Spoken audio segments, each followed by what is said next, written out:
go. Asteroid of fear.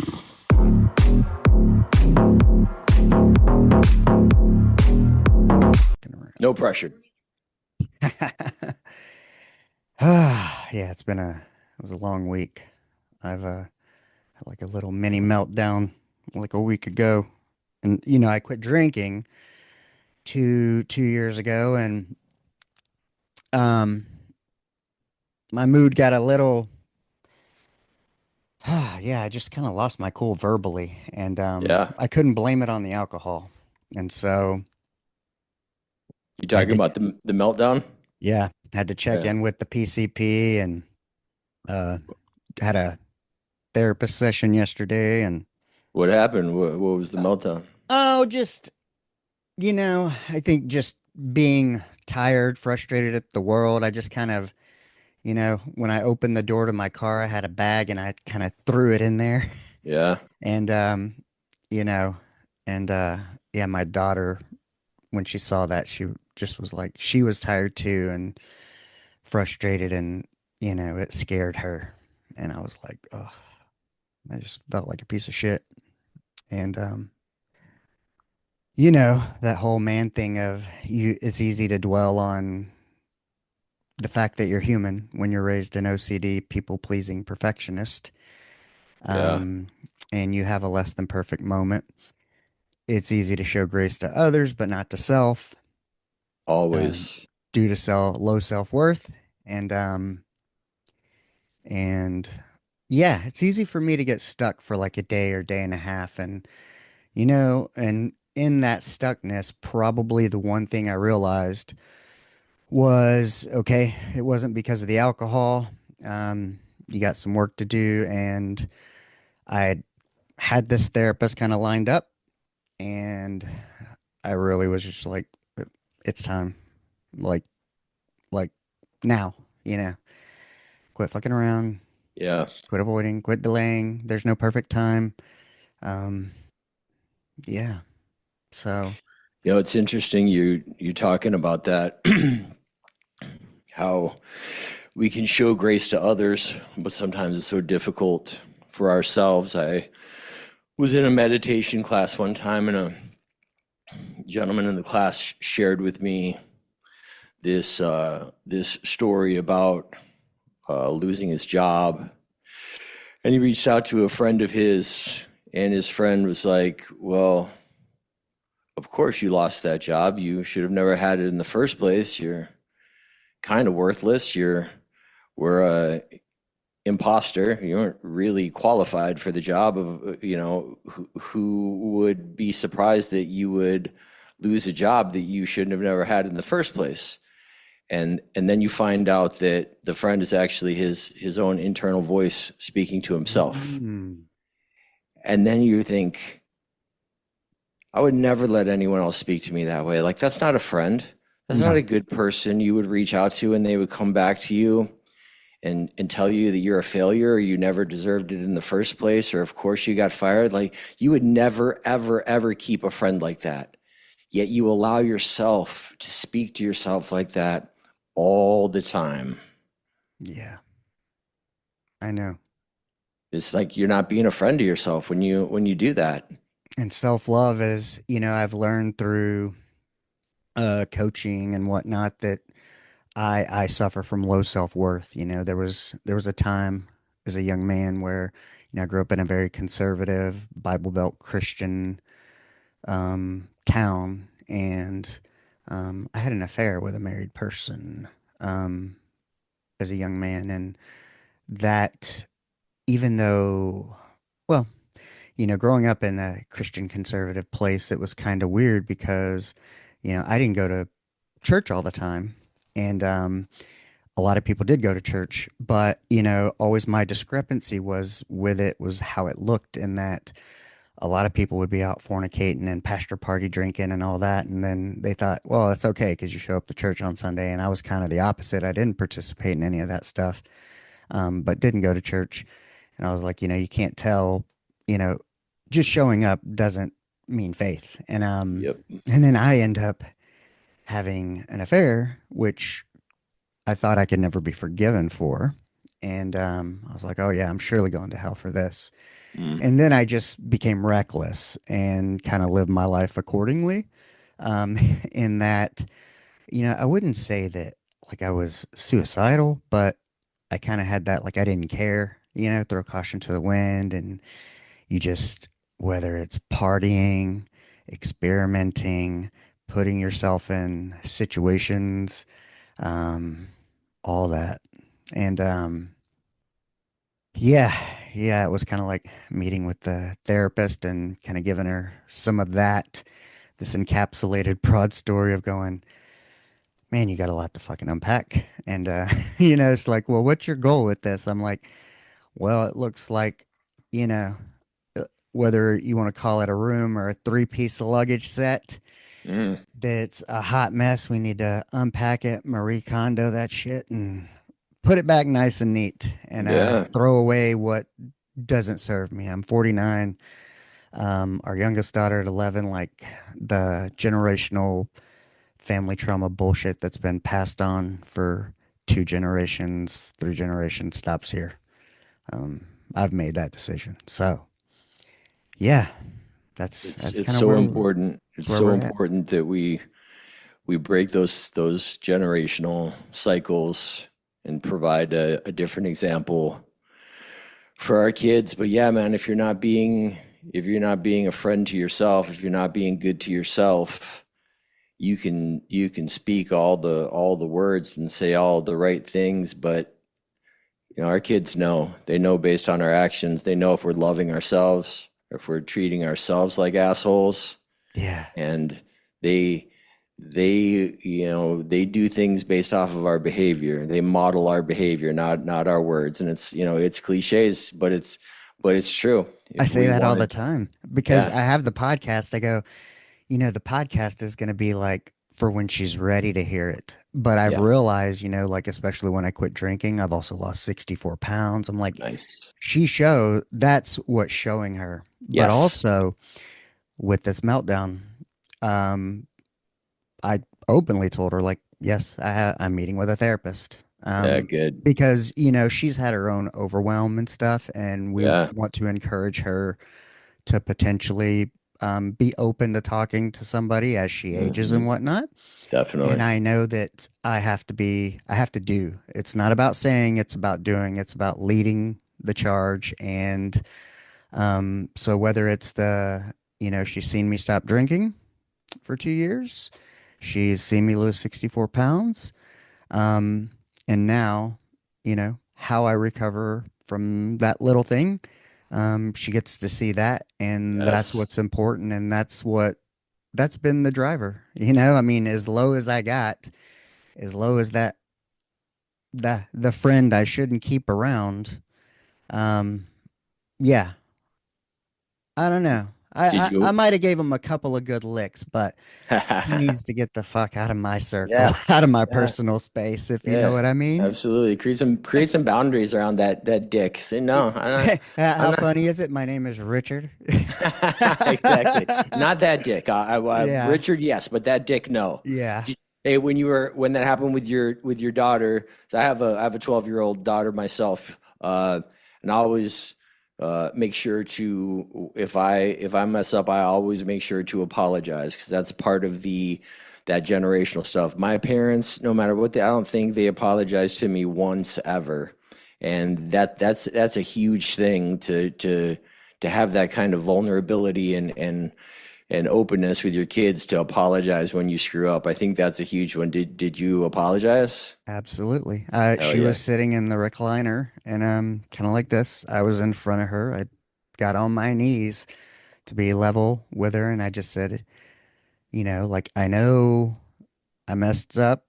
I know Yeah. I lost my temper and I quit drinking 2 years ago and I can't blame it on that. So I go, Daddy doesn't know what to do or how to feel because I go, other than I know I have some work to do and this is what I plan on doing. And um, yeah.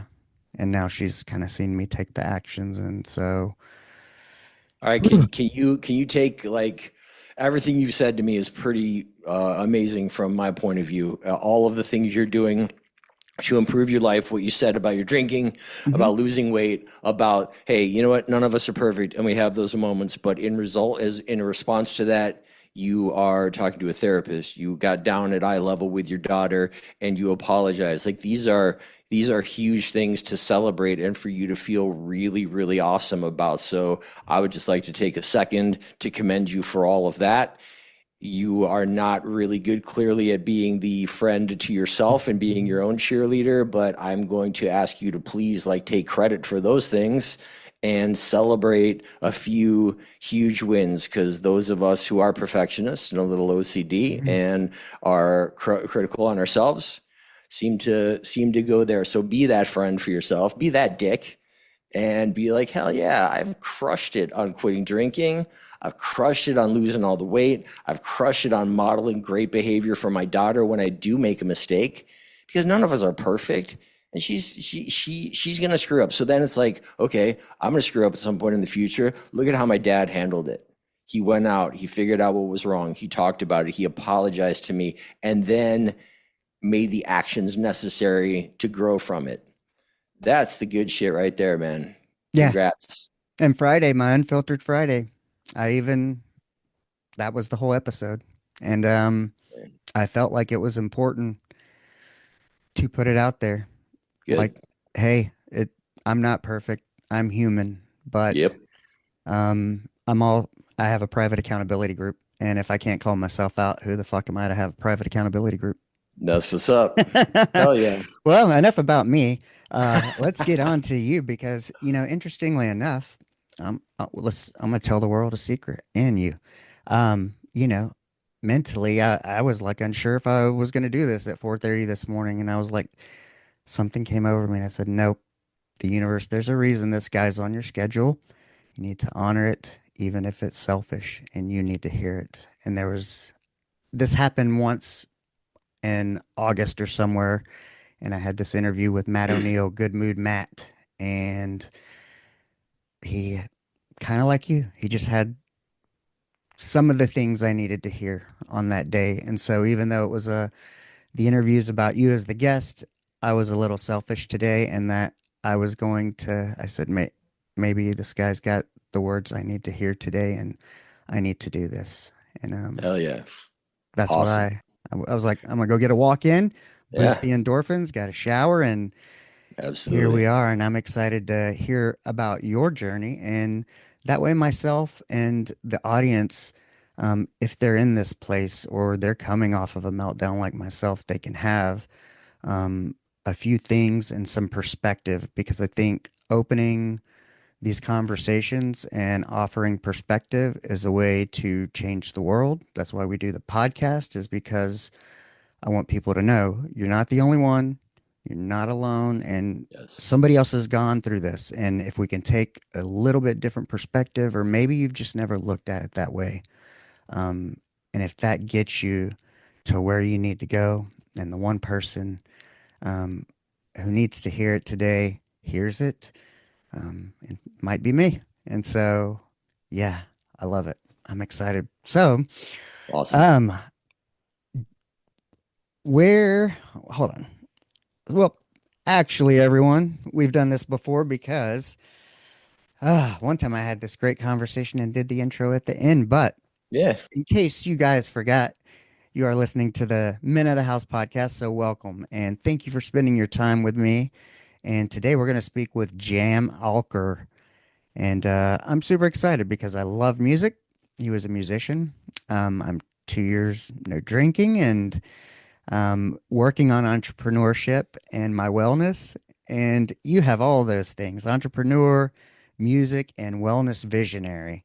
So I'm excited to kind of get your story. And I know, kind of like my story during the pandemic, things changed a little bit.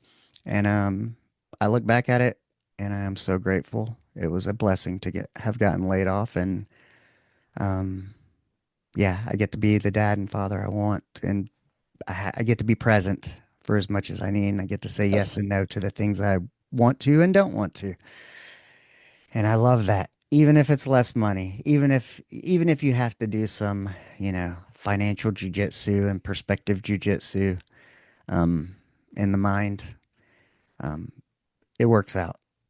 But how's it going today?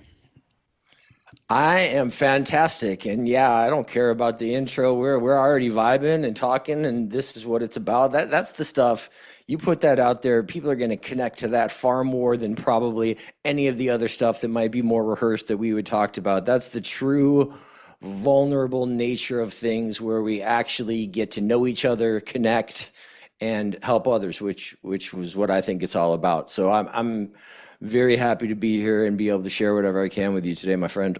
Awesome. So where'd you grow up? And I guess music was kind of your first thing, or we'll find out, was it? Where'd you grow up? Kind of how'd you grow up?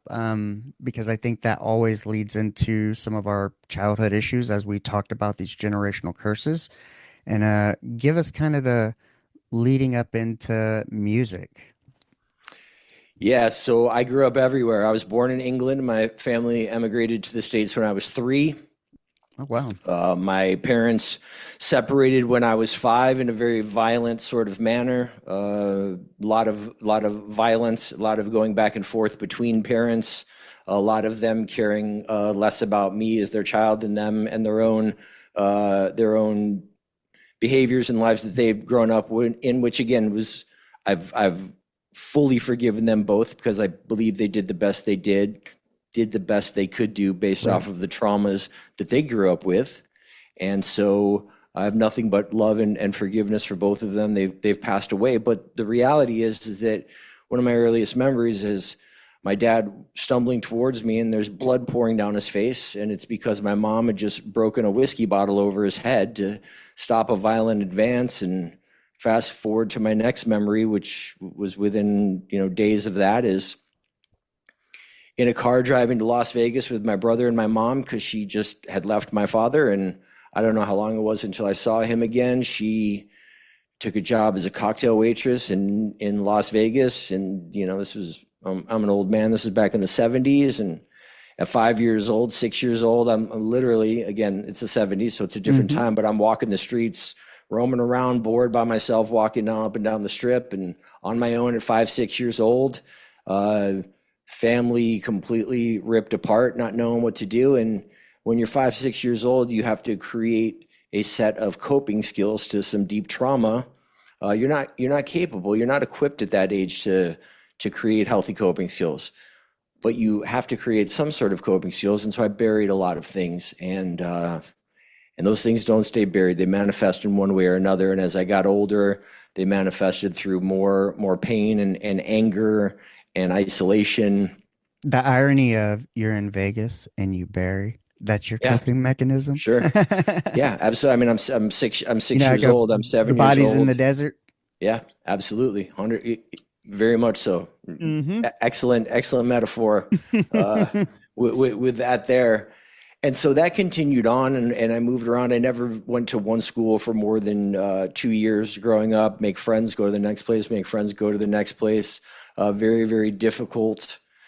In high school, I found music was a way to connect. I finished up my last 2 years of high school in the Chicago suburbs. I'm still in Okay. Chicago now, and found it was a way to connect. I was creative. I loved to write and play, but it was also cool because it was a way that I could get chicks to pay attention to me. And always been a bit of a showman. Hmm. Um, Loved being on stage, and so it was something that made me feel at home, and I was pretty good at it. Still had all the underlying issues of the pain and the isolation and the trauma that weren't being dealt with. But I was partying, and finished high school, moved down into the city, started my first band. Managed the band, did all the business stuff. Was always a bit of an entrepreneur as well as a starving artist, but that did okay. And through my 20s, I did that. I did a lot of partying. None of Hmm. it was stuff that I didn't feel I could handle at the time. I was able to manage through Yeah. my 20s, and did some touring, but had the fun. Did the rock star life. Did all of that, but also uh, was an entrepreneur. I had a recording studio, I had a record label. At one point, I thought it'd be fun to rehab old buildings. I bought a building, I rehabbed it. That turned into a real estate development business. So I was playing music and being an entrepreneur and partying And in that course of all of that, and again, still having all of the underlying trauma that was just brewing beneath the surface, Mm-hmm. would manifest with anger, would manifest with anxiety. But then I was introduced to opiates. I was partying. I went out to play at an open mic. I Mm-hmm. met a girl there in my late 20s, early 30s. She introduced me to heroin. And it was a moment in which um, something happened. I've often said when people have asked me to explain what heroin feels like, the best I've ever heard it is it feels like a mother's love. And through a great deal of my childhood, I was not with my mom. I had her for a few years when I was in Vegas, but at 8 years old, she had married another violent alcoholic and sent me and my brother to go live with my father, who was also a violent alcoholic. And I didn't see my mom again until I was 15.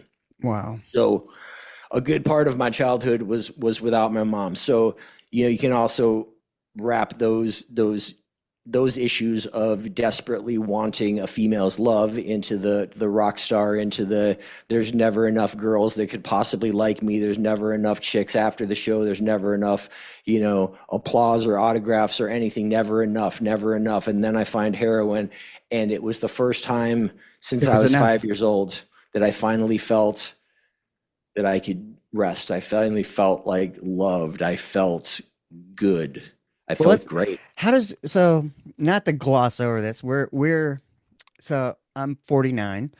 Um, and it's kind of taboo, but um, I had an uncle who ended up in the early 90s with HIV from uh IV heroin use. Yeah. Um, and his thing was he had gotten shipped to Germany and married a German and stayed over there. And it was big over there, I guess, in the 70s. But how did you said you got this girl introduced it to you? Did you smoke it, snort it, or shoot it? And because I've never done heroin, but that was kind of the one I avoided because well, partially because my uncle, who passed away from it, and the other part was because I felt that I wouldn't be able to control it, Right. especially if I went IV. Yeah. And that was kind of the big thing when, I mean, I dabbled in LSD and, multiple things, but that was the one thing I never did because I was like, I didn't think I could walk away from it. And, there's different levels of how people try it. And it kind of, because it's going to tell about your intensity of personality if somebody's their first time is straight to injection. So how'd you try it? Yeah. So that's a really good point, and good for you that you were that self-aware to know what would happen. My problem is that up until then I had done everything else and none of it had taken me down, and I had a huge ego thinking, oh, I can party with anything. If I could party with cocaine or with alcohol or Mm-hmm. with hallucinogenics or anything else, then I should be able to with this as well. Knowing the dangers, but this was my ego speaking. So the first time that I was introduced to it, it was a powder, so I snorted it the first time that I tried it. Okay. And it was honestly at that moment, it was the best feeling that I had probably ever felt in my life. The problem is that it is making a deal with the devil, because you get that feeling once, you never get it again, and you chase it and you chase it and you chase it, and every time it's just a little bit less. And you hope the next one's going to take you there, and it's just a little bit less and a little bit less and a little bit less. And at that point, you've sold your soul looking for this thing up here that you will never find again. And the come down is hellacious. Now, okay, so you try it there, your late 20s, early 30s, you're doing your music thing. Yeah, Um, how does it progress and how bad does it get? Do you graduate from snorting to shooting? And how does this impact your music and your businesses as it progresses? And do you sure. notice it?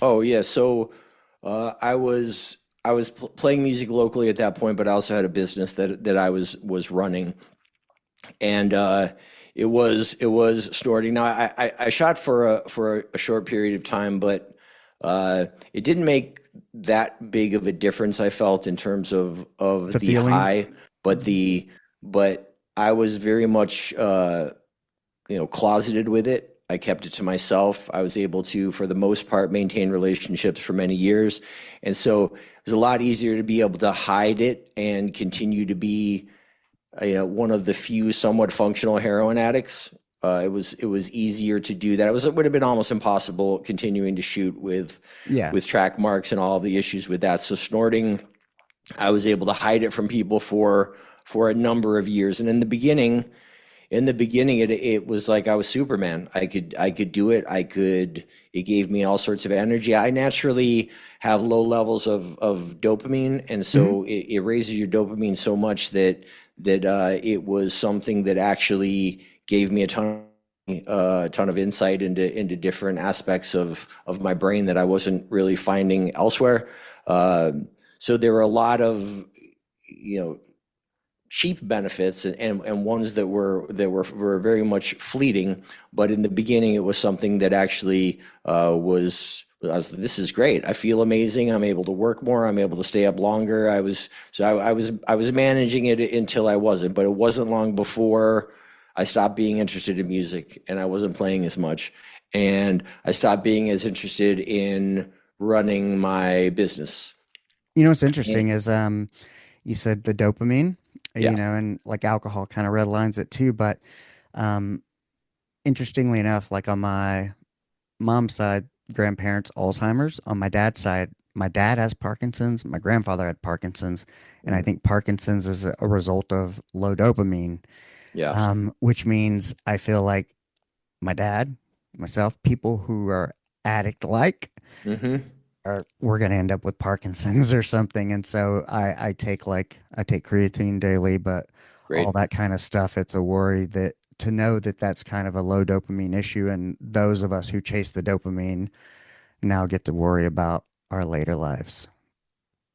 Yeah, those are all huge issues, and again, another reason why it's really good that you didn't get into opiates with the awareness that you probably have low levels of dopamine. I mean, the good news is with the wellness business that I'm into now and all of the Hmm. work that I've done, I have found so many natural ways to be able to upregulate my dopamine that it's not even an issue for me anymore. So there's exciting stuff out there, and you named one. For cognitive benefits of creatine are huge. So anybody who's over 30, 35 should be taking 5 grams of creatine a day for the rest of their lives. That's one of when I talk to people about supplements. That is baseline. Besides a strong multivitamin, a strong mineral complex, the next thing that I tell everyone is that 5 grams of creatine a day should be an essential part of your wellness routine. I put it in my coffee with collagen, either Bubs or First Form There salted you go. caramel. One scoop of creatine, and I'll do a little Boom. Fairlife for a little extra Okay. protein. Same. But I'm meaning to go. Sometimes I like it when I can make it by Sprouts. I'll get a layered superfood creamer with some functional mushrooms in it, a little almond Okay. coconut because it's low on the calories. Mm. But I like to give my daughter Fairlife because of the extra protein. So I just a little quarter cup of that, a little extra Boom. protein shot, and you're getting all the benefits first thing in the morning. Preach. Yes, Preach. Yeah, that's man. that's one of the helpful things as part Yeah. of my routine, and I can tell you, as part of the meltdown and coming off of that, and the little bit of depression I had today, was the first day I had coffee in 2 days. I mean, I was kind of in a state where I didn't want coffee, I didn't want nothing. Mm. Yeah, which is kind of wild when you don't want your morning routine, but yeah, I enjoyed it today. It was kind of Good. a real good enjoyment. But how did so you lost interest in music, lost interest in kind of running your business. What is life like, and what's the catalyst to eventually say something's got to stop, whether it's the music, the business, or the heroin? And are you in relationships? Do you have any children? Yeah, and when I say what does life look like is kind of the complexity of it where you're at, because when you make a decision to change what's going on, there's usually something in there that You either got to do it or don't, you know? Yes, there was a huge moment of clarity. A lot of people like to say, "What is your bottom?" And I don't like to put it in terms of a bottom because that kind of assumes it's a destination that someone has to reach, and I don't like to look at it that way. My moment of clarity came when I found out that I was going to be a father. My beautiful 12-year-old daughter now found out that she was uh, in utero. Hmm. And I was like, amazing. This is definitely going to be the thing. There's no way that I will keep using heroin, even though every other excuse I had made, every other line in the sand, I had crossed in no time, but this was going to be the thing. So she was born, and I had stopped just before she was born, went through a bunch of withdrawals and all the horrible stuff as she was born, and in the hospital, came out of it, had stopped using, but had gained literally zero of the coping skills necessary to maintain a clean and sober life. And so she was born. I had 2 weeks off from the job I was working at this point. I was an employee for a construction company. I'd lost my business. I was not playing music. And similar to what you were talking about, I'm now at 54 years old. I'm about 185 pounds, and I have a six pack. And very few people in their 50s have a six pack. This was when I was 40, or early 40, I guess 42 at this point, and I was 250 pounds. So to what the story you just told about the weight loss. I was So she was, 213 at 5'5", and yeah, I was 148 this morning. That's where I nice. should be, you know? Yes, exactly. Oh, So I was obese. I was addicted. I had lost everything except this job that was they just make paying obese bills. construction workers? Yeah. So, my daughter's born. I have 2 weeks off the week before she's born, or the few days before, and then a bit of time after she's born. And then I go back to work, and all of a sudden, all of the stresses. I'm out of the cocoon of the child's birth. I'm back at work, and I have to go back to the stressful life that, again, I've built absolutely no coping skills of how to live. Since day one of having this job, I had been a daily heroin user at this point for about 10 years. And I went back to the job with no coping skills. I went in on the Monday, stayed there for about an hour, left, said I had to go look at jobs, went home, went to bed, freaking out, clean, but no coping skills. Did that again on Tuesday, left, Wednesday, left, Thursday, I couldn't mess around anymore. I had to get to work. I sat at my desk, and I honestly felt like I'm just going to jump out the window. I can't do this. I can't do this. I didn't know how to do my job without being high. I didn't know how to deal with stress. I didn't know how to live anymore. I had no coping skills whatsoever that didn't include getting high. That's where I was with an infant at home. And so I went out to my car. Among my other addictions at the time was cigarettes. I sat in the car smoking cigarettes and was like, I can't use, I can't go, I can't do this, I can't do this. But then that voice came up in my head and was like, Jam, listen, you have a kid now. You can't lose this job. And the only way you know how to do this job is if you get high. We got to go. We got to go. You got to get high. Like, this is the only thing. And I sat there pounding the steering wheel, crying, screaming in the car, no, I can't do this, I can't do this. And that voice kept coming back. And eventually that voice was like, yeah, that's really the only option you have right now is to go back to the west side of Chicago and buy a bag, because if you lose this job, there's no way you can take care of your child. And in that moment, that voice won. And I drove and I came back. And that was my moment of clarity that there are no more lines in the sand. There's nothing else. I didn't know how to do it. I couldn't figure it out on my own. I had tried. If this was not the thing that was going to get me to stop, there was nothing that under my own power that was going to be able to. So I started to make a plan that would allow me to somehow go out and reach some help. And it took over a year from that moment where I continued using, where I figured out how to put some money to the side for a safety net, and got myself into a position. I started to see a therapist who was an addiction counselor. He convinced me that part of it had to be going to treatment. To his credit, he continued to work with me while I was still using to break down my barriers. We created a plan. And when my child was a toddler, the pieces came together to the point where I quit my job. The next day I checked into a treatment center, October 13th, 2014, checked in and fully surrendered. It was not a one knee surrender where it was like, yeah, maybe I can still do this or that. It was 100% on both knees, surrender. I can't figure this stuff out on my own. I don't know what I'm doing. I need to shut the fuck up and listen to the adults and the people who have done this. It was a 12-step program. I submitted myself completely to the program. I did everything they told me to do. They asked me to open myself up to some sort of a spiritual experience. One of the really beautiful things that I did is I brought my guitar with me. I dusted it off, took it out of the closet after many years of it just sitting there, and I took it to treatment with me because I thought I'd be sitting there bored for 30 days. To my counselor's credit, God love her, Nanette completely changed the trajectory of my life. She said I started to pick up the guitar and was noodling around with things. She asked me if I was a writer. I said I was. She asked me if I wanted to do my treatment work as songwriting rather than just filling out treatment pamphlets and, writing about your triggers and all of these different things. And so rather than filling out pamphlets for my treatment work, which have taken an hour or two and I would have moved on to the next thing, instead I brought my guitar and I started to write. And I wrote about those traumas. I wrote about those things that were holding me back. I wrote about my ego. I wrote about finally surrendering. And I opened myself up to that spiritual experience. And I've said before that I felt like an old radio that was finally tuned into the right frequency. And I opened up, and that spiritual experience expressed it to me and through me creatively. And I started to write in a way that I had never written before. I wrote 4 songs while I was in treatment. I came out of treatment.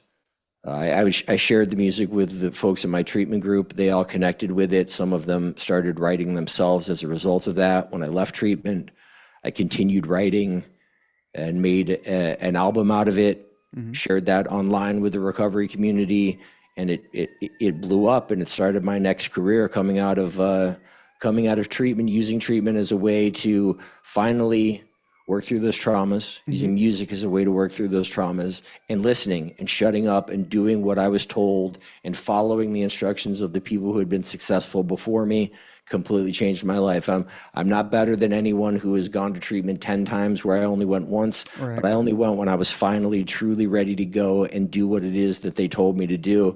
And that's really how I changed my life. What was the detox like in treatment as compared to your self detox you did before your daughter was born? Horrible. It was really, really no different. It was just writhing around for 4 or 5 days in my own bed versus writhing around for 4 or 5 days in a bed with a plastic mattress. Can in you a detox. any advice, tips, tricks, hope, words of affirmation of anybody who is gonna have to go through a detox or DTs of, maybe that's the thing that keeps them from quitting is they know they're going to have to do it and they're scared about that. It's the unknown. Any advice of people out there who are going to listen to this and go, I've got a problem and I know I need to quit, but I'm afraid of this window because that's the hardest part when you're Yeah. most susceptible to, that whatever it is going to take whatever it is away. So what I would say to that is, yeah, it's going to be hard. Life is hard. We have to choose our hard. It's hard to stay in your addiction. It's hard to lose your family. It's hard to lose your possessions. It's hard to become homeless. It's hard to have people think of you as a liar. It's hard to not have relationships with your friends anymore because they can't trust you to keep your word or not steal their things. It's hard to end up in jail. It's hard to end up saying sorry so many times that people don't believe it anymore. That's really hard. Yeah, 5 days of going through detox is also hard. But you know what? Life is hard, and there are too many people out there who try to sugarcoat this shit and say that there's an easy way. There's not an easy way. And Did you people should stretch, stop saying there is an exercise, easy way. Yeah, anything to help? any of it. Any of it? It's hard to grow old, creaking around, feeling like you can hardly get up off of the couch without help from someone, and it's hard to work out. You choose your hard in life. You choose your hard. It's all hard. So yeah, detox Yeah. is hard. Treatment is hard.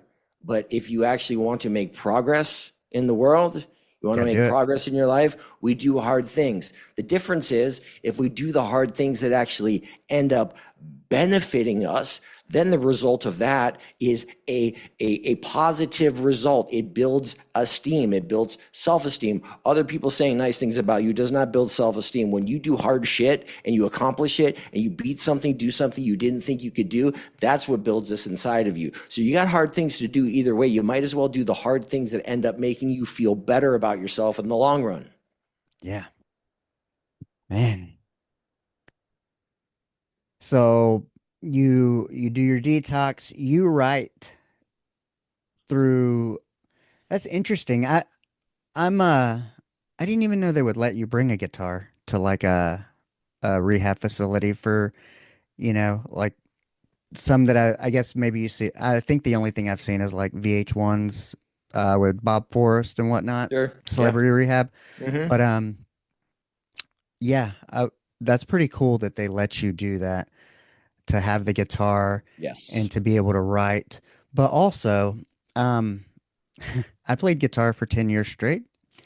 Had this bad, terrible relationship thing go on, and I put it down for a long time. I've picked it up here and there, but what was it like picking the guitar back up again, and how did you feel about it? And yeah. Yeah, it was totally different this time around. Like I said, I thought that I would just come there and like, play some sing-along covers that I knew and just pass the time, but it literally became the conduit for the spiritual experience that was necessary if you follow the 12-step program or many of the programs that are out there. Uh-huh. It's not necessarily the big G word God, but some sort of having some Yeah. sort of spiritual attachment, some sort of spiritual experience. So it was different for me than anything from before because I was connected to something very real, and I Mm. started to see that writing about these experiences was changing me. It was helping me to process and work through all of those traumas and all of those things we talked about it early on, these struggles that we've been through. We get to choose if we're going to be a victim to these Yeah. things or if we're going to use those as victim or victory over these things. So I started to use all of these things as a way to heal, as a way to communicate, Yeah. and it was healing me. And the other really interesting thing was when I shared it with the other guys that were in my unit, I was helping to heal them too. They're like, I've been through this. Two or three different guys Hmm. came to me writing poems after I showed them what I had written, and and and that led to me creating a music program that I brought back to treatment centers since then, and other ways that I've been of service. But to come back to the point, my experience with writing music before treatment and after treatment were completely different animals. I was very surface level writing that I was doing before I went to treatment. When I came out of treatment or when I was in treatment, I was writing about my experiences, my struggles, my Hmm. traumas, my loss, and people really connected with it. I made my first album called Softer Scene. I came out of treatment, put the album together, released it, had some decent success with it. Had one song that did really well. Uh-huh. The recovery community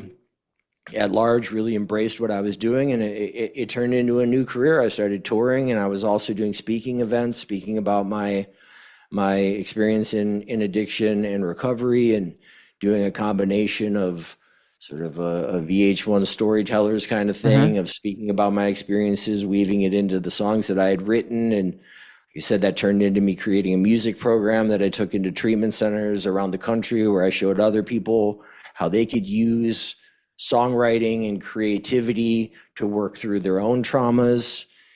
That led to me starting a foundation where I would raise money to create music programs and voice lessons for people in early recovery as a way to have an outlet that challenged them to do something outside of their comfort zone and build, coping skills, in the new life in recovery. Hmm. That led to getting a deal with Sony, creating a band, and making an album for Sony in 2019 with my new band, and having it all filmed as a documentary. Uh, Oh, and man, that is. and yeah, so Well, did you? I gotta ask this because this is something that's when you played music as a young person, like you thought you loved music, but what was it like to fall in love with it again if you fell out of love? Or did you ever look back and go, this is a different level of love? Or I thought I loved music then, but no, I love or the ability to play, that dichotomy of it. yeah, I think that the love was always there, Uh-huh. but the purpose behind the music was different. Got it. When I was younger, it was I was creative and I loved writing and being in a band, but it was very much like, partying. I Yeah. very much wanted to be a rock star. I wanted to travel the world. I was still in my addiction, and I wanted that female attention that I didn't get from my mother. All these things that I now understand after all the therapy that I've done, all of the things that I've learned in my recovery. Hmm. I That was what was different. Was before I was doing it for the wrong reasons. When I came out and started writing again, I was doing it because it was my own way to heal. But then as I shared it with others, I saw that it was something that was really, truly helping others. And this is another one of the important tenets of the 12-step recovery program, is that you have to give away what has been so freely given to yourself. So being of service, giving away what was given to you. And I saw that music was a great way for me to be able to do that as well. So all of a sudden, this gift that I was given was something that was healing me, but also providing purpose, because I could go out and share it with others and truly help other people. So it was a completely different form of expression, a different type of love, a different motivation and purpose Hmm. behind the desire to create and put it out into the world. It was very different after treatment versus before.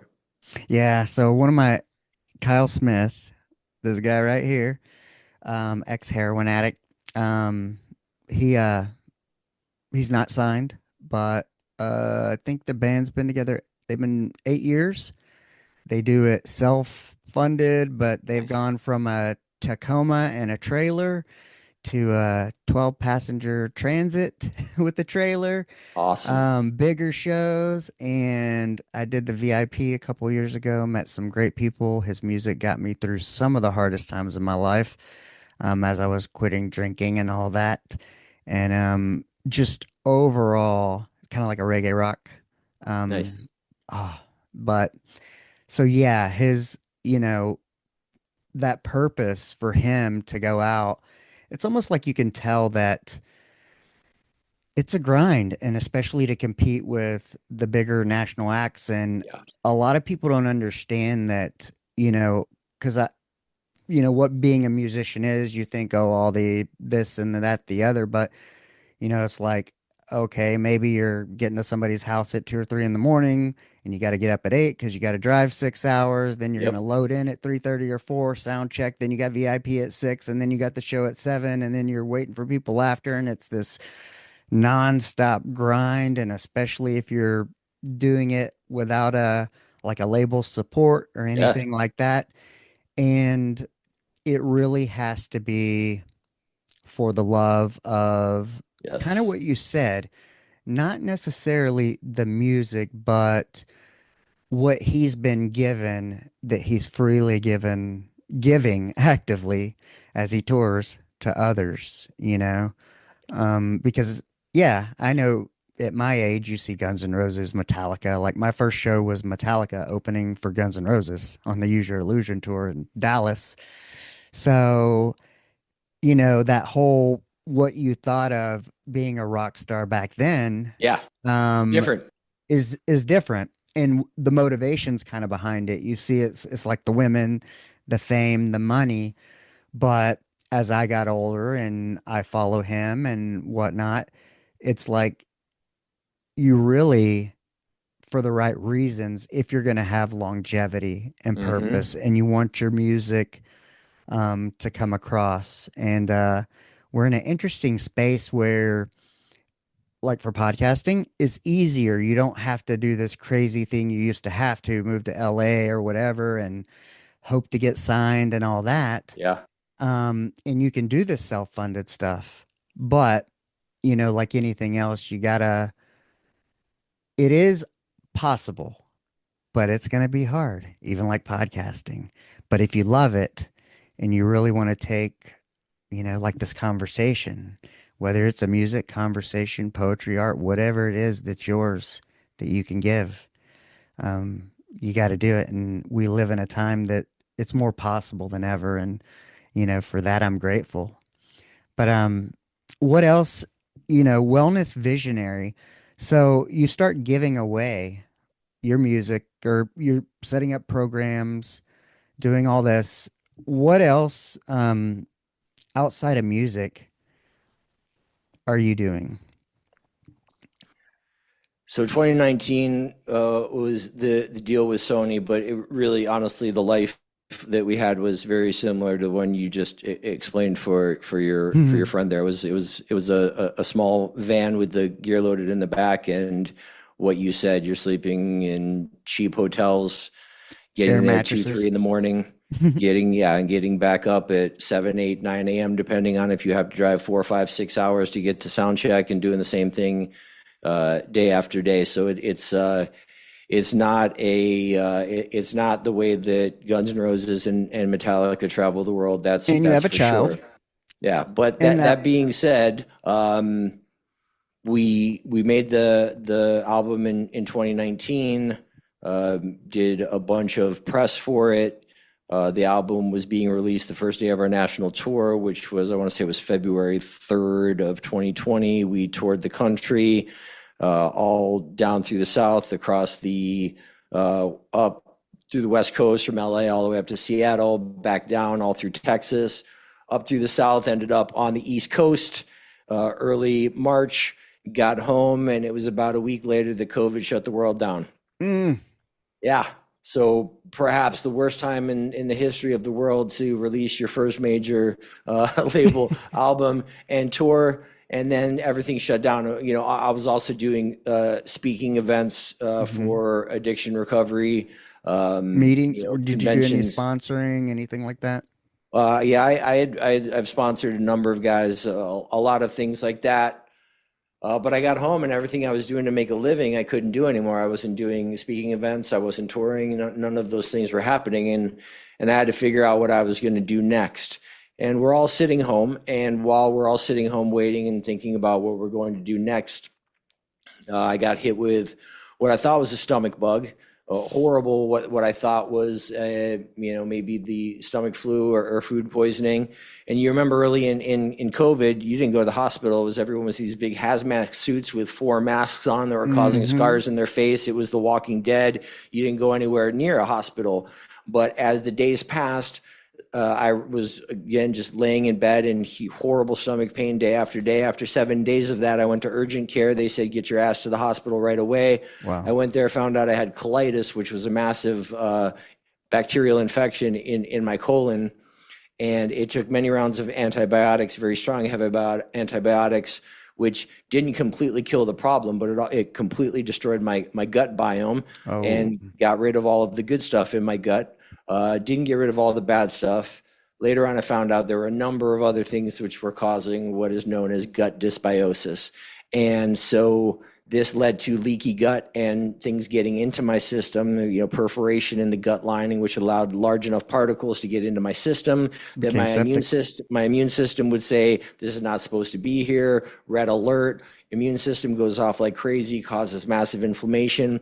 I don't know what's going on here. I just leave the hospital. I think I'm fine. And then I start falling apart. My Achilles gets pulled. I'm in a boot for that. That makes my hips start hurting, inflammation here, there. My back goes out, one thing after the other. I just start falling apart.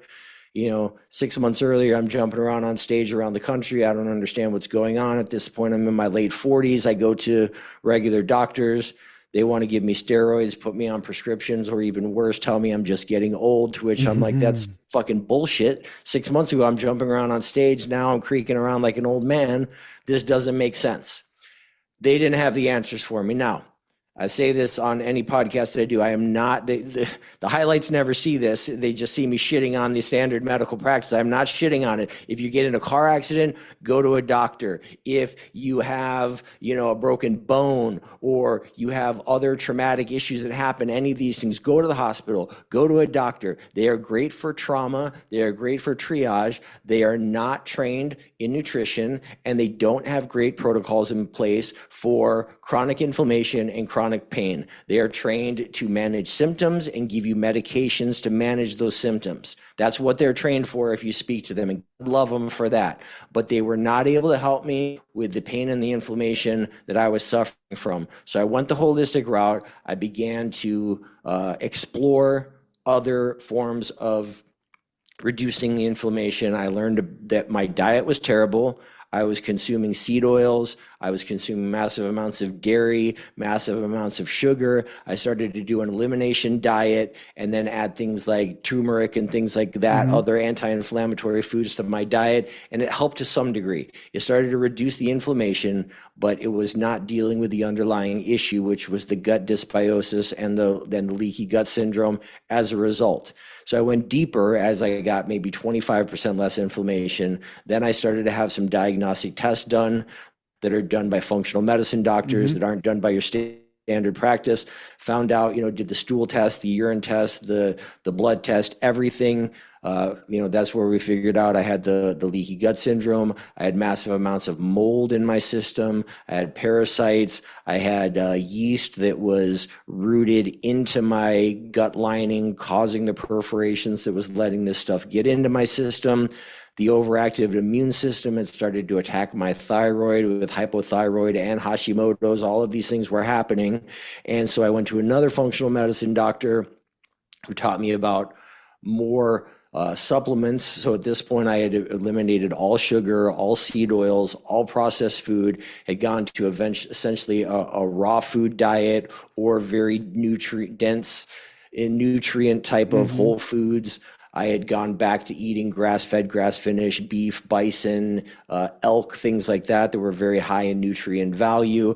I had removed other certain foods from my system, really dialed in my nutrition. That helped a lot. And then I went to a new functional medicine doctor. Like I said, he got me on these other supplements. We did his detox protocol, which included infrared, red light, hyperbaric oxygen chamber, 3 different protocols of detox, lack of inflammation, and then sort of a recovery phase with the supplements he had me on. And after doing all of these different protocols with him, I finally came out the other end with basically where I'm at now at 54 years old, where I feel like I did in my 30s. The inflammation is gone. The chronic pain is gone. I feel amazing. And as I had mentioned before, a big part of my life in recovery has been about being of service to others. The documentary that was made that was originally about the making of my album with the record label, the producer ended up making more of a story of my life in addiction and then recovery. And the whole point of the story was how I've checked a lot of boxes in my life doing cool shit that a lot of people wish they could do in their life. Like all the dreams I had as a kid of being a rock star, being on a marquee, being on a magazine cover, signing autographs, walking red carpets. Like I did all of these things, but I was still miserable inside. I was not quite happy. The only thing that has truly ever filled me with joy and contentment is helping others wanting nothing in return. I've said it before. You can't do it selfishly thinking, okay, if I do that, then I'll get it in return, because paradoxically, the universe knows and it says, no, you don't get it. You have to really get outside yourself, stop being a selfish piece of shit, and really want to help someone else. And by doing that, you get something that there's no other way that you will get. You get peace, you get equanimity, you get happiness. It is a transformative experience. And I know this from experience. I don't just say it in some happy bullshit way of help others. It's going to be great. It truly, truly works. So after all these things happened and I healed myself through this holistic practice, I decided that I feel like more was downloaded to me at the right frequency, that this was my new mission, to build a wellness center and a new place where I could use all of these different holistic treatments that I had found that so few people know about, where they can truly come and actually heal in ways that God love the Western standard allopathic medical system, but it's just not set up to heal people with some of the ailments that they have. So our center is going to hopefully be able to help people with some of those things. I have to be very careful how I say it Yeah. because the FDA doesn't like you to. I'm not trying to heal, prevent, or cure any diseases or illnesses. Please make sure you see your general practice practitioner, MD, to have them diagnose you for anything. All rights reserved. Any other waivers that I have to sign or say. I used to manage two clinics. So that's where I'm at and how I got to what changed in COVID was massive infection or massive inflammation from an infection, massive chronic pain that system was just going to try to figure out a way to manage my decline. Instead, what I found was a way to actually cure myself and incline rather than manage a decline. I feel better now than I did 10 years ago, and I truly feel like I will continue to feel better and reduce the effects of aging more and more over the next 10, 20, 30 years of my life. Man. So kind of what is your at 54 Yes. to do some of this stuff? Like what's your kind of give us a little bit of your routine, like some of the things you do on a daily basis. All right. I'm going to say this.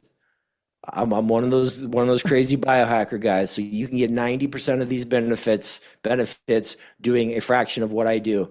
But I have a 3-hour morning routine. I get up at 6 o'clock that in order to be ready to be there at 9 o'clock. It includes I have a red light panel at home. I start the day with a red light panel on my body, help me wake up and also to upregulate me at the cellular level to increase my energy. Also throw on a red light cap to try to keep as much of this hair as I can. I use this device called a pulsetto, which is vagus nerve stimulator. It helps to reduce your morning levels of cortisol and stress. That's what I start for 20 minutes in the morning. I have some mineralized water with a couple pinches of salt. Then I have some black coffee. I get up from there. I move on to the next stage where I take about 50 supplements with some more water. And then I set a hydrogen water for 10 minutes, drink a bottle of hydrogen water. Then I get out a few syringes, different kind of syringes. And I take a few peptides. I come out of that. I go and I do an Epsom salt mineral bath for about 15, 20 minutes. Get myself ready from there.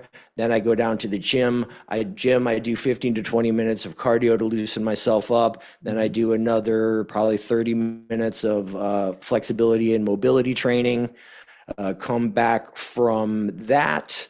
And after that, I do another 20 minutes in front of a red light machine where I also have on headphones, and I do some meditation, and I do a priming practice that I learned from my dude, Tony Robbins, and finish that off. And that's just about 3 hours. Then I break my intermittent fast from the day before, usually with a little bit of protein, and then followed by a wellness latte that I make from all pure whole ingredients, and start my day there. I'll also exercise later in the day to lift some weights, a huge part of longevity, at least 2 or 3 times a week. I'll do my best to lift weights. I had a back injury recently that has kept me from doing that too much. So I'm a little bit skinnier than I like to be, but I have to be kind with myself there. But that's my morning routine. And then beyond that, I've been very focused on the wellness center, but once that's open, we're going to have infrared sauna, cold plunge. I try to cold plunge a lot, great for dopamine, norepinephrine, melatonin, boosting your collagen, all kinds of great things with the shock proteins as well. I want to get too deeply into that. Infrared sauna, I'll still do the hyperbaric oxygen chamber. I do a lot. I invest a lot, but it's the same thing of investing in your retirement in other ways. We need to invest, because when I hit 70, 80 years old, I'm not going to be one of those guys who's creaking around and can't go and travel the world. I plan on being as strong and vital as I am now 80 years old, 90 years old, 100. In fact, the good Lord could take me any minute. That's not the point. I have no attachment to it, but my goal is I fully believe I'm going to live to 120 and live long and strong straight through, not some guy creeping around in a wheelchair at 120. I mean, strong and vital until then. We are the first generation ever to have access to the technology and treatments necessary to be able to truly extend our lives by 10, 20, 30, 40 good years. And I intend on doing everything in my power to be one of those people who live long and strong. Yeah, my wife, well, actually, as a family, we did live in caregiving for a 97-year-old veteran, and he ended up becoming immobile because of rehab, because of the Western medicine system. He was in there for bursitis, and guess what? When you're in rehab for bursitis, that doesn't necessarily call for ambulation. And at 97 years old, when you don't walk often, it doesn't take very long before you can't walk at all Yeah. and are unable to ever get it back.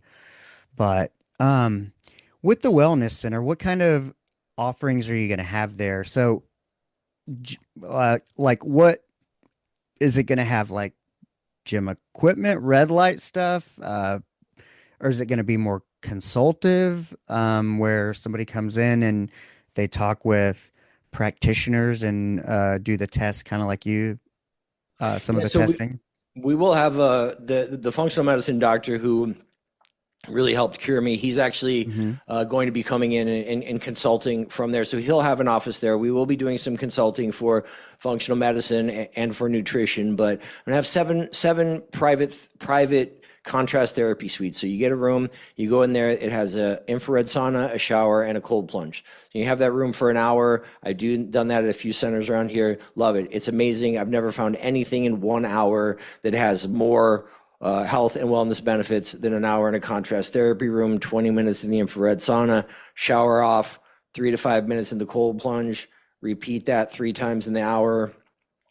I won't go down the list of all of the benefits, Hmm. but it's truly amazing. You do that a few times a week. Studies have shown 40% reduction in all cause of mortality. Like if there was a drug out there that they say, if you take this drug, there's a 40% less chance of you dying of anything, it would be the most popular drug in the world. Well, I have it at the wellness center. Just invest an hour a day into it. Anyway, those rooms would be there. I also have a recovery room where we'll do IV drip treatments. We'll do Hmm. some of the like lymphatic compression therapy, the leg compression systems, some other little detox offerings, also red light face masks for collagen buildup and things like that. Also going to have a hyperbaric oxygen chamber there. And also going to have another room where we do some other very, very intense red light therapies. One fusion of a PEMF mat and a red light panel, which the giant panel just came in today. Super exciting to see it. But a combination of pulse electromagnetic field work, which is just tremendous benefits that I've found from 20 minutes on a PEMF mat. Lay on the PEMF mat, you have this very, very strong specified frequencies and levels of red light penetrating you.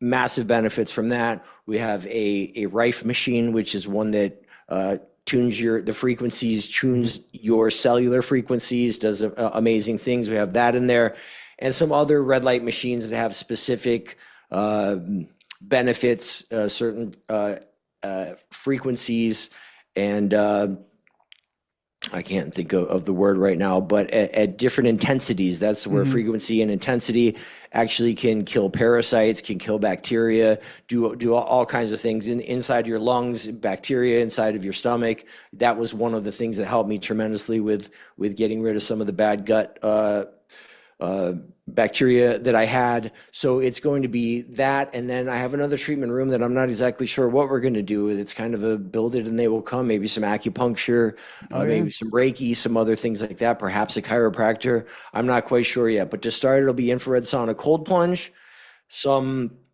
and the diagnostic tests with the functional medicine guy, and then IV drip therapy, hyperbaric oxygen, and IV drip.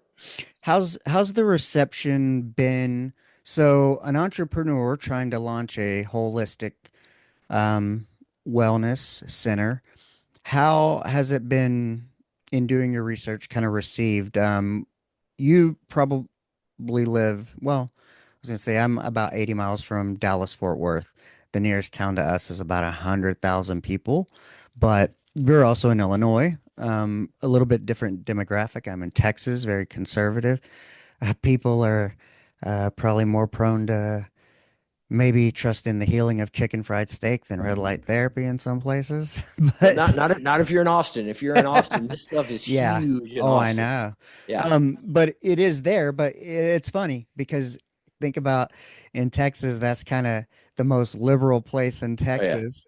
And I've they're done like I've done all a lot of touring in Texas, the so I hippie know woo woo shit. the difference between El Paso and Austin. I've done a lot of touring there, so I get it. I get what you're saying. Yeah, Yeah, we very lived different. 9 years in Austin, my wife and Yeah. I, before moving back. But yeah, how's the reception been in terms of do you see more people?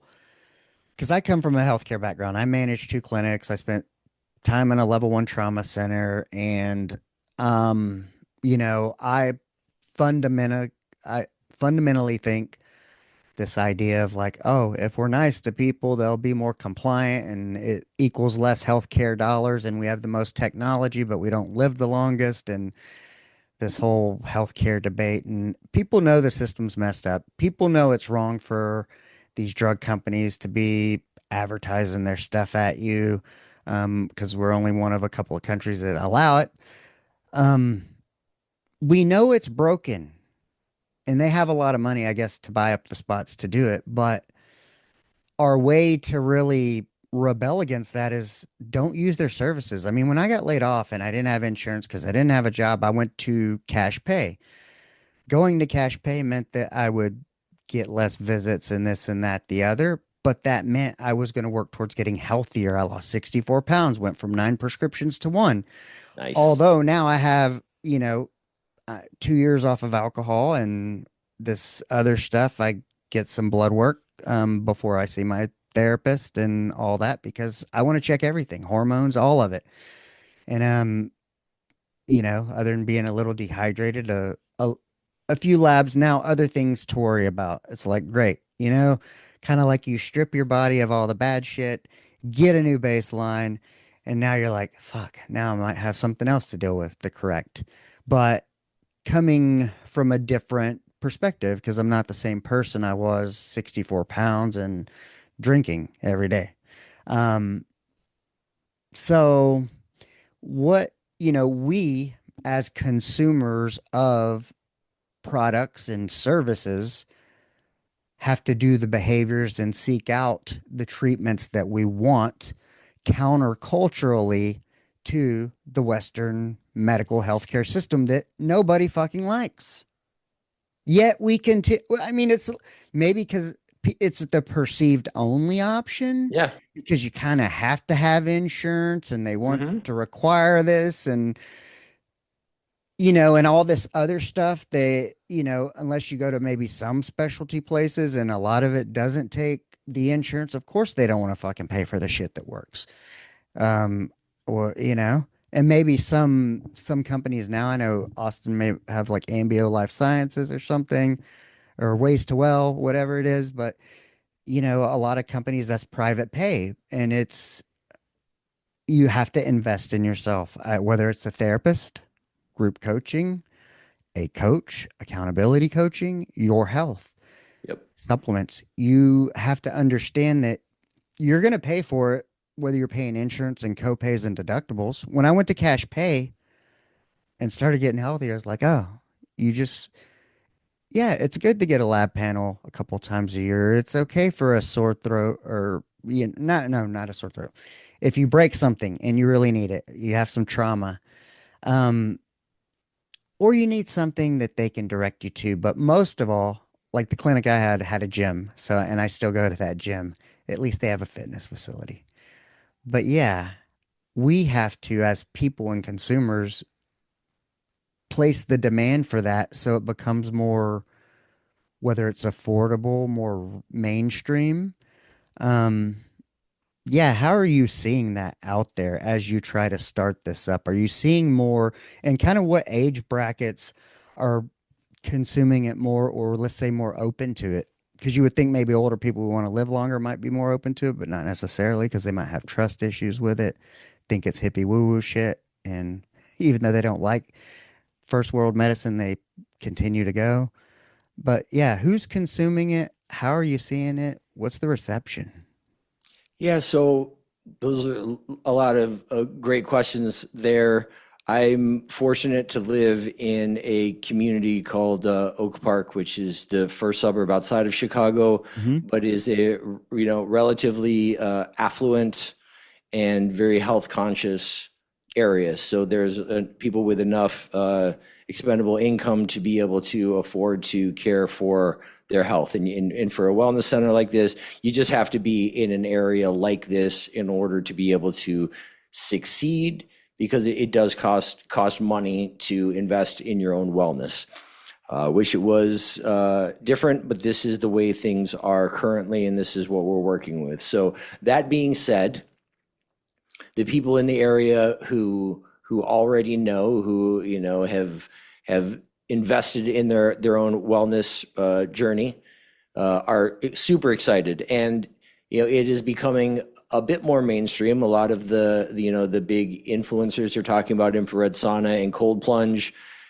I don't know of any of like the top 1% type performers, whether it's entrepreneurs, athletes, influencers, any of them who don't do infrared sauna and cold plunge at the very minimum. So it has become something that a lot more people know something about or they've heard about. Hmm. And my job has been to educate people on what it really means and what it can do for their wellness, and introduce them to these other treatments that we're going to be offering as well. As far as the response in the community, it has been phenomenal. What we've decided to do is offer a free session, one free session in the contrast therapy room to anybody who signs up before we open our doors. And we're going to open, pretty sure our grand opening will be August 28th. But now for about 2 months, we've been doing pop-up events. We've been Hmm. doing a lot of promotion. We've been doing social media, inviting people to come out for a free contrast therapy session, an hour in the room with the infrared sauna and the cold plunge. As of today, we have signed up over 650 people to come Oh, out wow. and do a free session. So we've done a lot of work. We've probably been not one weekend where we haven't had an event. This past week, we had one last Saturday, and then on Monday, and then on Wednesday, and then on Friday, a huge party at an apartment complex. Got up the next morning, which was yesterday morning, Saturday, and did another one at the main FFC gym in the neighborhood. So it's been one event after the other. And it's been great. The community is very excited. We're getting to the point where people are like, oh, yeah, I've heard of you guys. We can't wait for you to open. That is an amazing feeling for an entrepreneur who this idea came to me about a year ago, was like, I Hmm. love this. I believe in it. But my God, I'm putting like half of my net worth into this thing to make Yeah. it work. If it doesn't, I'm kind of screwed.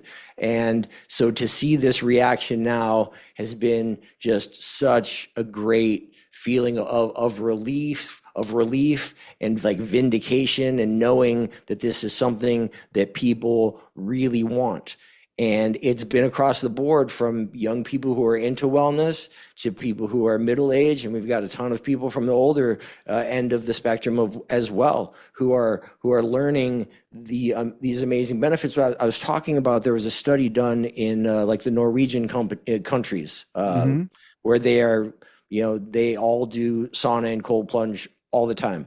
I believe it was a 20-year study that was done, and it's on the internet. It's easy to find, but they studied people who did that all the time versus a group of people who didn't. And over that 20-year period, they found that the people who did sauna and plunge 4 times or more per week, 40% reduction in all causes of mortality, which I had mentioned, and then Hmm. a 60% reduction in all types of heart and respiratory disease or vascular disease, and up to a 70% reduction in dementia and Alzheimer's. Oh, If there I was a need to get in drug on that. on the market that did that, it would change the world. But literally, come and sit in a contrast therapy suite 4 times a week, and you can have those kind of benefits as well as a million others that I won't go into. People can look them up Hmm. if they want. So as we've gone out and I've evangelized this, and the team that I'm working with, we've all learned to be able to explain these things to people when they come up to the booth.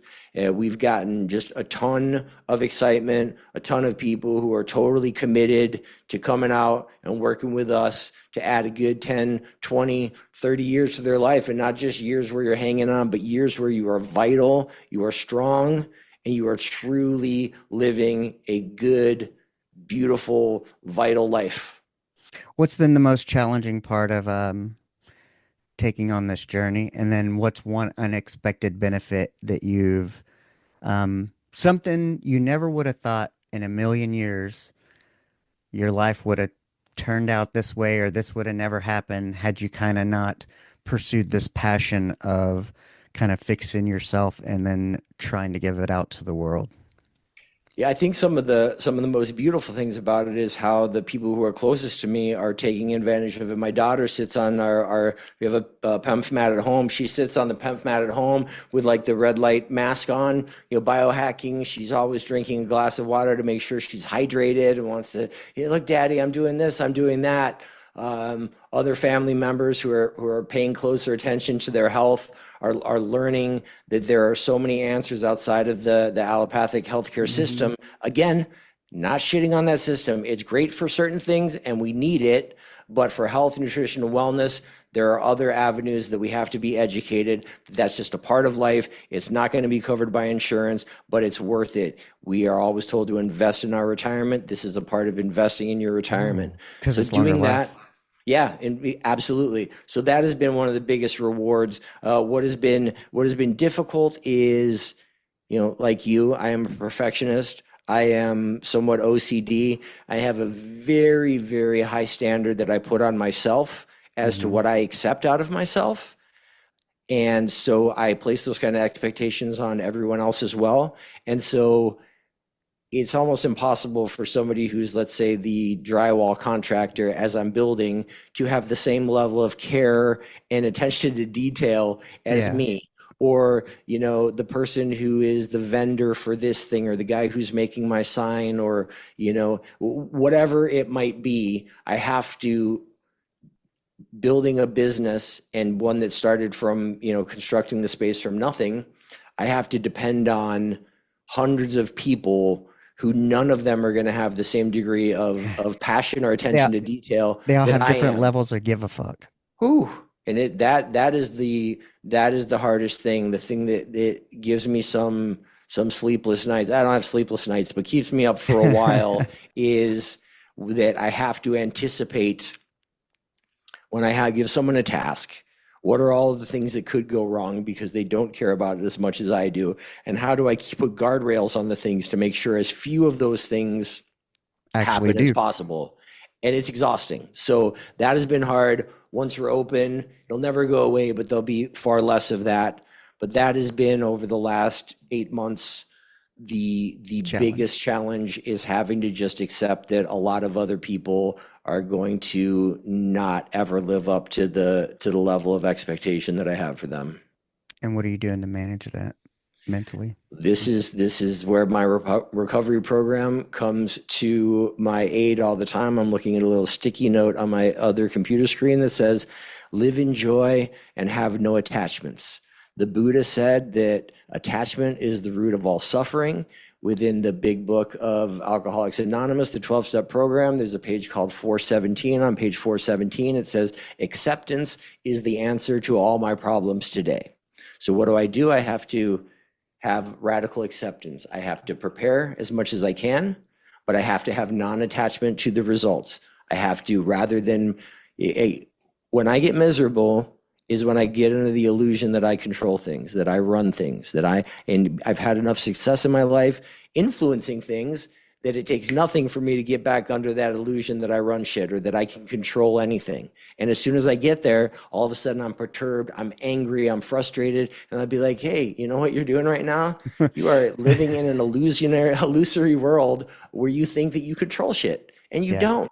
The only thing you control is this inner world. So if you want to be a control freak, how about being a control freak for what's going on inside of you and work through this? Because the only person that's making miserable is you. Everybody else is going to keep doing what they're doing. So why are you doing this to yourself?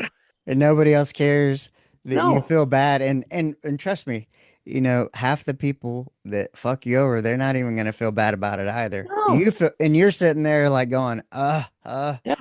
dwelling on it.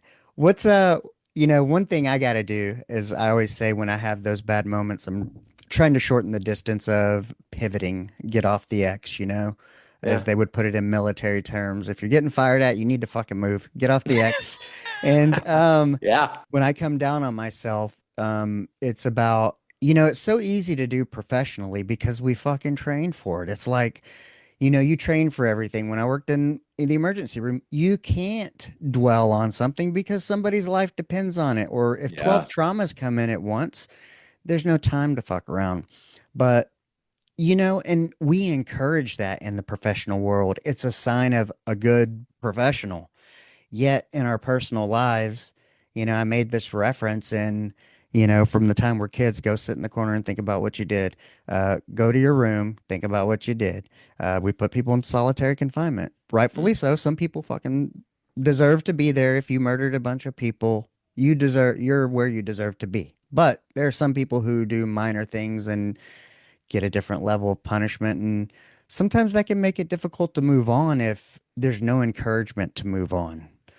But what is a good technique you use to pivot? Like if you feel like you're getting stuck on something or something's irritating you a little too much on one of these projects, whether it's a sign, a vendor, um, how do you pivot quickly so you don't let it ruin any more moments? Do Do you pinch exactly what yourself? you do exactly what you did this morning, man. I go for a walk. Yeah. That's it. Get outside. If it's cold, that cold air on your face. If it's hot, it's the sun on your face. I have a beautiful park that's right behind the building that I live in. I'll go outside. I'll do a lap or two around the park. I'll sit on a park bench.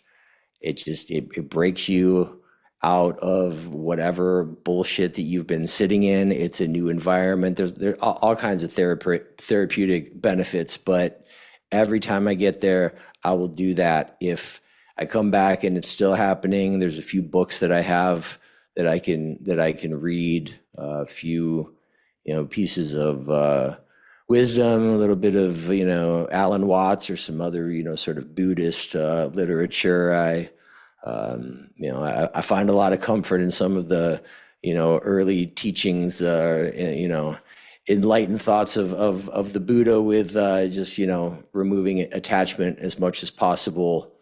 So those are some of the things that I'll do to break the cycle if I need to.